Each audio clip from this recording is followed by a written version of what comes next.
আসসালামু আলাইকুম। আজকে আপনাদেরকে একটা আলু দিয়ে খুব মজার একটা নাস্তা তৈরি করে দেখাবো। এই নাস্তাটা দেখতে যতটা সুন্দর, খেতেও কিন্তু দারুণ মজা মুচমুচে। এখানে বড় সাইজের একটা আলু ছিলে নিয়েছি। এখনকার যেই আলুটাই কাটা হয় আসলে ভিতরে দেখা যায় কালো থাকে। কালোটা কিন্তু অনেক স্বাস্থ্য ঝুঁকি। এটা খাওয়া যাবে না। এটা আপনারা অবশ্যই পরিষ্কার করে তারপরে খাবেন। আমি দেখেন ফেলে দিচ্ছি কালো জায়গাটা। তো কেটে নেওয়ার পর আমি সামান্য একটু পানি দিয়ে আর একটু লবণ দিয়ে এই আলুটাকে খুব ভালো করে সেদ্ধ করে একদম ম্যাশ করে নেব। এবার একটা মিক্সিং বোলে ১ কাপ আটা নিয়ে নিলাম। আমি আটা দিয়ে দেখাচ্ছি আজকে। যেহেতু আটাটা আমাদের সবার ঘরেই থাকে, ময়দা দিয়েও করতে পারবেন, কোনো সমস্যা নেই। দিয়েছি স্বাদমতো লবণ আর দিয়েছি ২ টেবিল চামচ সয়াবিন তেল। তারপর একটু খুব ভালো করে এভাবে ময়ান দিয়ে নেবেন। তাহলে হবে কি নাস্তাটা অনেক মুচমুচে হবে, অনেক ভালো হবে। তো এরকম মুট পাকাবেন যখন দেখবেন যে এভাবে দলা পাকিয়ে যাচ্ছে তখন বুঝতে হবে যে ময়ানটা একদম হয়ে গেছে। তারপর নরমাল তাপমাত্রার পানি দিয়ে অল্প, অল্প করে এটা একটা কাই তৈরি করে নিতে হবে। আমরা রুটি আর পরোটার জন্য যেরকম কাই তৈরি করি তার চেয়ে একটু শক্ত রাখতে পারেন, কিন্তু তার চেয়ে নরম করা যাবে না। আর নরম করলে হবে কি এটা নাস্তাটা এতটা ভালো হবে না। তো দেখেন আমি কিন্তু আটাটাকে খুব ভালো করে ছেনে নিয়েছি।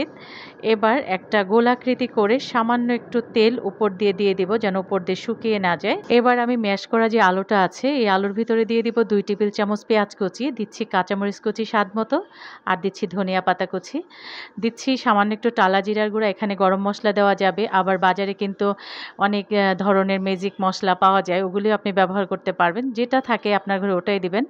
আমি খুবই সাধারণ মসলা দিয়ে দেখালাম যেন আপনারা সবাই বানিয়ে খেতে পারেন। তো আমি ওই পুরটা রেডি করে রাখলাম, আর যেই আটাটা ছিল এটাকে আমি ভালো করে আরও একটু মথে নিয়ে তারপর ৩ ভাগ করে একটা ভাগ দিয়ে একটা রুটি বেলে নেব।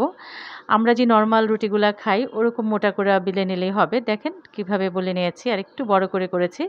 মাঝ বরাবর একটা গ্লাস বা যেকোনো একটা গোল জাতীয় এরকম কিছু দিতে পারেন, মগ। তারপর করতে হবে কি আমরা যে আলুর পুরটা বানিয়ে রেখেছি এটা চতুর্দিকে এভাবে একদম লেপে দিয়ে দিতে হবে। মানে একদম পাতলা করে দিবেন, খুব বেশি মোটা করার দরকার নেই, একটু পাতলা করেই এভাবে ছড়িয়ে দিতে হবে। তো যখন ছড়ানো হয়ে যাবে তখন মাঝখান থেকে কিন্তু আমি গ্লাসটা তুলে নেব। দেখেন আমি কি করেছি, একদম কিন্তু খুব সুন্দরভাবে ছড়িয়ে দিয়েছি। এবার গ্লাসটা তুলে নিচ্ছি।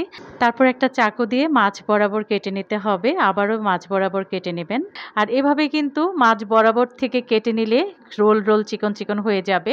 দেখেন আমি কিভাবে করছি। আর যে পেঁয়াজ মরিচটা ব্যবহার করবেন এটা আগে একটু লবণ দিয়ে ভালো করে কষলে মিহি করে নেবেন, তাহলে হবে কি কেটে নেওয়ার সময় কোনো সমস্যা হবে না। তো যখন এভাবে কেটে নেওয়া শেষ হবে তখন যে মাঝ বরাবরটা আছে ওখানে সামান্য একটু পানি দিয়ে দিতে হবে, এটা আঠার কাজ করবে। তারপর সাইড থেকে এভাবে রোল করে নিলেই খুব সুন্দর ডিজাইনের একটা নাস্তা তৈরি হয়ে যায়। আমার তো খুব ভালো লেগেছিল, এতটা ইজিভাবে এত সুন্দর একটা নাস্তা তৈরি হয়, আর খুবই কম খরচে খুবই অল্প উপকরণে হয়ে যায় নাস্তাটা, আর খেতে ভীষণ পছন্দ করবে সবাই। সবগুলি বানিয়ে নেওয়ার পর ভেজে নিতে হবে। তেল দিয়ে দিয়েছি একটা প্যানে, আর তেলটাকে একদম খুব বেশি গরম করি নাই, মিডিয়াম গরম করে নাস্তা যতগুলি ধরবে ততগুলি দেব। একটা সাইড যখন হয়ে যাবে তখন উল্টে দিয়ে আরেকটা সাইডকেও ভেজে নিতে হবে।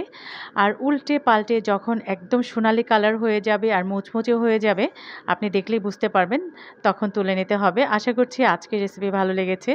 যারা ইউটিউব থেকে ভিডিওটি দেখছেন প্লিজ প্লিজ প্লিজ আমার চ্যানেলটিকে সাবস্ক্রাইব করে আমার পাশে থাকবেন, লাইক কমেন্টস করবেন। আর অনুরোধ করছি রেসিপিগুলো প্রিয়জনদের মাঝে একটু বেশি বেশি করে শেয়ার করে দেবেন যেন তারাও এই মজার মজার নাস্তাগুলি তৈরি করে খেতে পারে।